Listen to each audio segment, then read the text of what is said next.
righty. Welcome. We are live. Steve and Joe are here from Front Office Pros. We're going to be going live every Thursday before the Thursday night NFL game as we talk about starts and sits. We're going to go through some variety of what maybe you'll hear as far as starts and sits. We call them something a little bit different. We're going to go through our smash play of the week. This is someone we think is just absolutely going to go off. Could really help you win your matchup. You're going to go through your sleeper, which is a typical start guy, but this player could really do well and surprise some folks. Then you've got your stinker of the week, which is just someone who is just going to give you a 0 or maybe not as good. And then lastly, we have our stack of the week. Everyone loves stacks. We'll talk about the stack that we like the best. We're going to go through each position usually, but this time we're just going to be going through those 4. If you have any questions about who you should start or sit, this is what we're here for. So we will go through the program as normal. But if you have questions, please provide them, and we'll go ahead and answer them.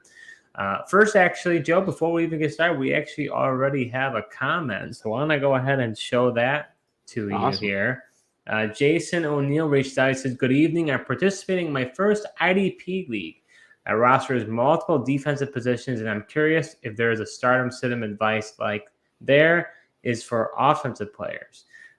Jason, that is something we can definitely do. If you have questions related to IDP players, we want to know your settings, but we're happy to be able to answer those questions. Typically, we usually talk about offensive players, but we can answer defensive players as well. So go ahead and put your comment below, and we will go ahead and answer that question. Yeah, interesting. First questions about IDP. We don't typically talk about that, but like you said, I mean, Playbill got some decisions they're trying to make between a couple different guys. We could certainly help out with that. So we're going to go ahead and start with the program. Like I said, if you have questions, go ahead and put them in, give us a comment, and we'd be happy to talk about it. So, Joe, here we go. We are – oh, wait.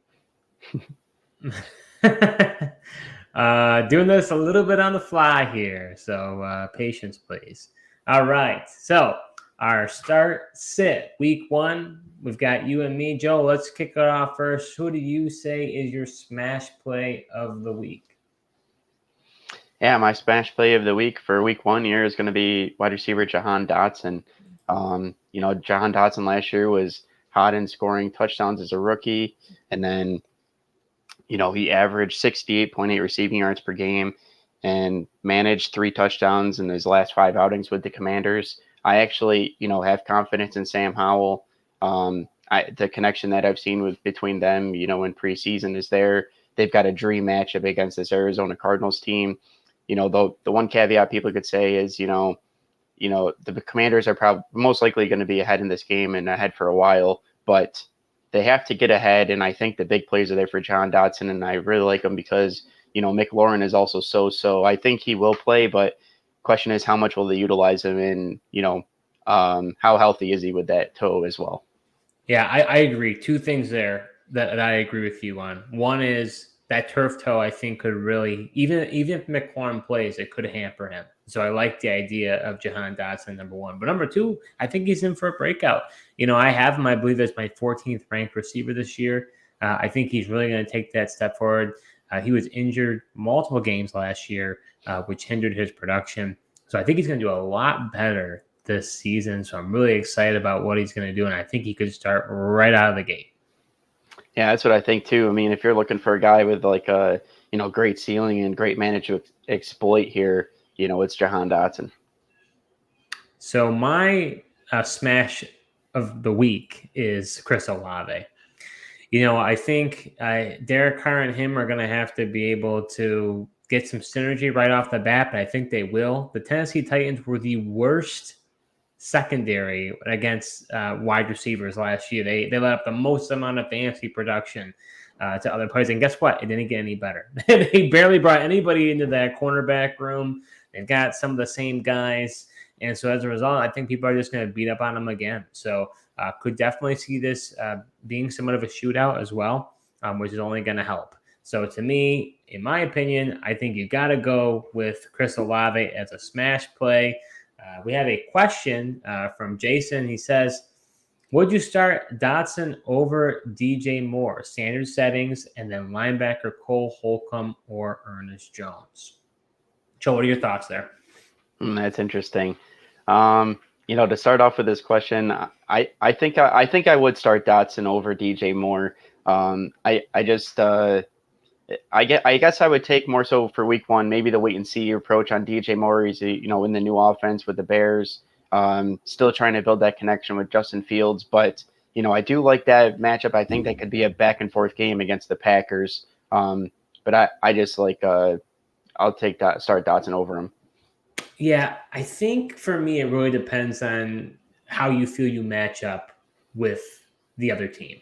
I think if you're chasing the points, I think Jahan Dotson may have a stronger ability to smash. I think DJ Moore could be good. I don't think he's necessarily going to be bad, but I think Dotson could truly, smash. So, but if you think it's going to be a close matchup, you don't feel like you need to, kind of throw the Hail Mary, if you will, then I think, both, you can't go wrong with either, to be honest with you. Now it is standard too. That's the only thing is. So, obviously they're not going to get that point per reception. How about the defensive side, Joe? Cole Holcomb or Ernest Jones there? Yeah, I think I got a little bit of bias on this one, but I would go Ernest Jones. I really like him this year, expecting him to break out that linebacker position. And he's just one of the mainstays on that Rams defense that just doesn't have a whole lot of talent. They could be on the field quite a bit. So it's just as opportunities for tackles, I would start Ernest Jones. Yeah, I agree with you. I go with Ernest Jones as well. He has the job. I think Cole Holcomb will as well, but that defense around him is so much better. Rams, people think about their defense, how great it was, but it's pretty depleted. I mean, they really only have Aaron Donald left. I mean, Jalen Ramsey's gone. Leonard Floyd is gone. Bobby Wagner is gone. So there's a ton of people that have been removed. And so as a result, I think that Ernest Jones is going to be a tackling machine. So I definitely would go Ernest. Both are good. You can't go wrong with either. But I think I'd go with Ernest Jones for week one. All right, Joe. So let's go over to the sleeper of the week. Who do you have for your sleeper? Yeah, my sleeper of the week, actually going to be for tonight's game. And I'm going to go with quarterback Jared Goff. I think this game's got potential for a shootout. I know most people probably think Kansas City could roll here. I just don't see it. I mean, without Kelsey now, you got no Chris Jones. And to me, that's the biggest factor. Without Chris Jones, the Chiefs just have really struggled to put the pressure on the quarterback. And I think Jared Goff is going to have plenty of time back there to sit back and evaluate the field, and get to his guys like Amon-Ra St. Brown. That's a great point. And people forget, too, that Frank Clark is no longer on that defense. I mean, the two people that probably create the most amount of pressure for that defensive line was Chris Jones and then Frank Clark. Both won't be playing this week. So, you're going to have Felix Anudike-Uzomah or George Karlaftis really step up and maybe create some pressure to cause Goff to not do so well. This guy was not my sleeper or my smash, but wouldn't be surprised if Jahmyr Gibbs has a big night tonight. Yeah, I was going to say, that the Lions run game's got a lot of potential now, especially, without Chris Jones being that force. They don't really have to worry about double teaming up front. So I just think the run game and, play action game for the Lions is going to be big tonight. Yeah, so my sleeper for week one is Zach Charbonnet. Wouldn't be a surprise to you, Joe. I'm a huge Zach Charbonnet fan. And Kenneth Walker has been dealing with a groin injury. Even if he does play, I don't know if he will. I'm kind of doubtful that he will. You never know with the Seahawks injury report and Pete Carroll. It's always kind of a random draw. But if it is Charbonnet, people are going to say, oh, well, why do you want to play him against the Rams? The Rams were, I believe, like fifth against the run. Well, like I was mentioning, that defense is absolutely depleted. This is not the same defense that they had last year. So expect something way different. I think you're gonna give him a great amount of volume, and I think he's worth starting. And I think as a result, he could do really well for you. So he's my sleeper of the week. Interesting. I'm not surprised that it is Zach Charbonnet just because I know how much you liked him, but I definitely wasn't expecting you to pick him for your this start segment for week one here. But you're not wrong. I mean, if Kenneth Walker's healthy enough to go, I still lean the Kenneth Walker route and don't just think that Charbonnet is going to come in and steal his job. But either way, both of these guys should have a good game. And like you said, the matchup against the Rams is there for the taking. Yeah, and as we continue, if those who are watching, if you have any comments or questions, go ahead and put them below. We're here to help you be able to just process through and figure out who you should best start for your matchups. Joe, let's go over to the stinker of the week. Who is that stinker that you're saying you're going to be disappointed by this guy's production week 1? Yeah, and you're not going to like it, but I'm going to go with Josh Allen. I just think that. Oh, I had James Cook, so I guess you think James Cook and Josh Allen are stinkers. Yeah, really. I mean, I think I like Josh Allen and James Cook, honestly, to be stinkers in this game because one, for James Cook, the defensive line is absolutely real for the Jets defense. It's elite. Quinnen Williams is a dominant force. I still, I know the Bills made some adjustments to the offensive line, but I still question as far as their ability to get their blocking up front to create the holes in the run game. And, I just don't have a good feeling about this for the Bills matchup here on the road against the Jets week 1. And, they showed out a great defense they had last year. Josh Allen struggled in those games last year, and I think he could be struggling again week 1 here. But can you really not start him? I mean, No. like for those who invest in him, I know that can you not? I mean, you paid up for him or you drafted him really high. Can you really not start Josh Allen? 100%. I'm not saying to sit Josh Allen. I just think when we on Tuesday after the game and you're looking at it, and I think he potentially could be disappointing or a stinker for your team. But absolutely not. The draft capital that you had to get, of course you're going to start Josh Allen. I just think he could be a little disappointing week 1 from what you're probably expecting. Yeah, I think that's where, I think sits, when you talk about starts and sits, and that's where people, they think about it in black and white terms. And when you say, well, if we were to say you sit Josh Allen, you'd be like, well, you're telling me to sit Josh Allen. It's like, hey, no, we're just letting you know, you're saying, hey, I think he could stink it up. And as a result, he could cause your matchup. Not saying you could start him, but, it's definitely something to ponder. Yeah, for sure. All right, so my stinker of the week is Darren Waller. I really like Darren Waller this season, but the problem is the Cowboys were in the top 5 when it came to defending the tight end last season, and I think that now conversely, they were one of the worst defenses against the wide receiver. So they've got a lot of weapons there. I think people are expecting a huge jump out of Darren Waller. I believe it's Sunday night. So they're expecting a big performance from Waller, but I don't see it. I think that it's not the best matchup for him. And so if you had other options, I would possibly consider, but like we talked about, doesn't necessarily will have to sit him, but I think he could stink it up a little bit. Yeah, I agree. He could be disappointing, but I think it would be just so tough. Because to me, if Darren Waller stinks, there's a good chance that I think the Giants wouldn't be, would ruin their kind of chances to win the game.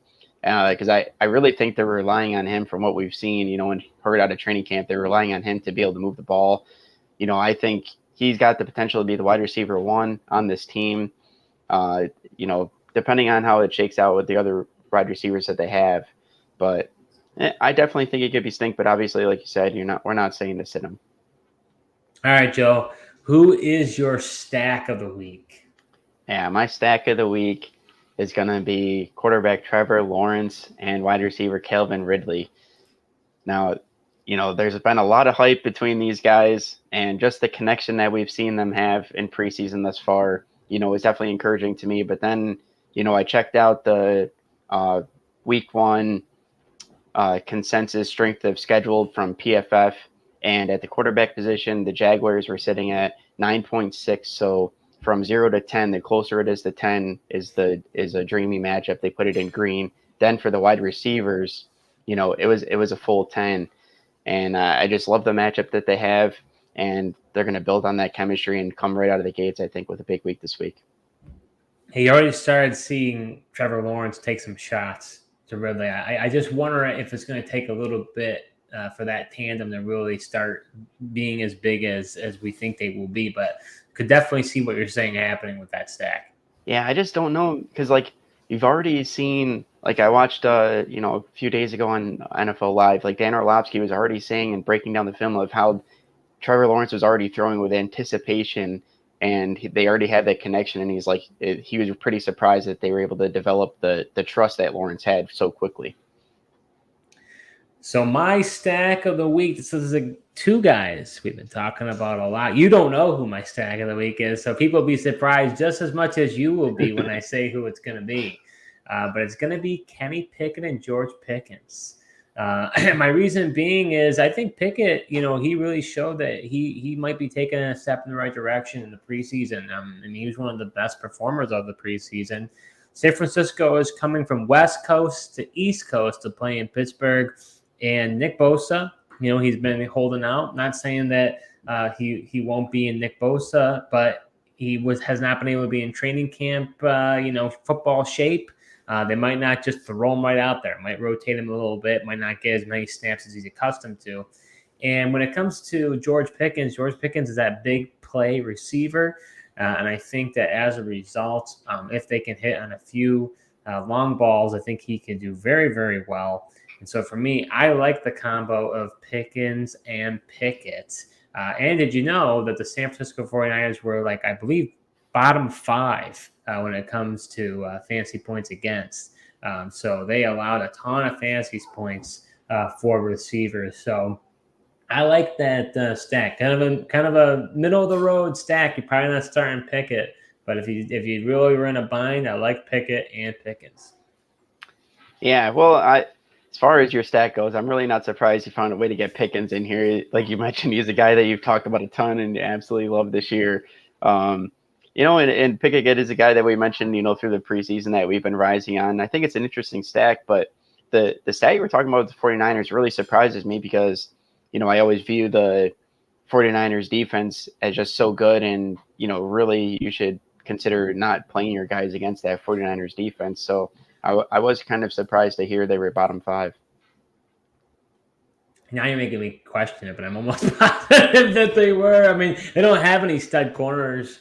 Javarius Ward, had a really good season last year, but it's not like they have a lockdown corner down there.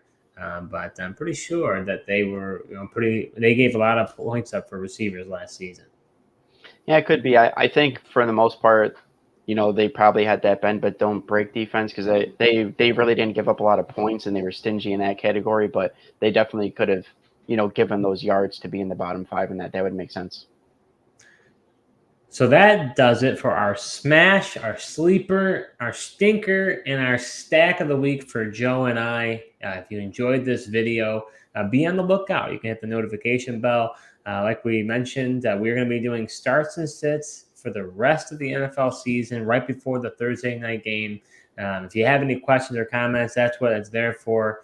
And if you're watching this video not live, then go ahead and join us next Thursday where we go through the starts and sits for week 2. Thank you so much for watching, and until next time. Now I got to end the stream. You're welcome, Jason. We appreciate it. Hope you come back again next time. Looks like he's got a Broncos jersey on, Joe. I think you'd like Jason. Awesome. Yeah. But it was happy having you. And if you have any IDP questions in the future, we're here to help as well. Take care.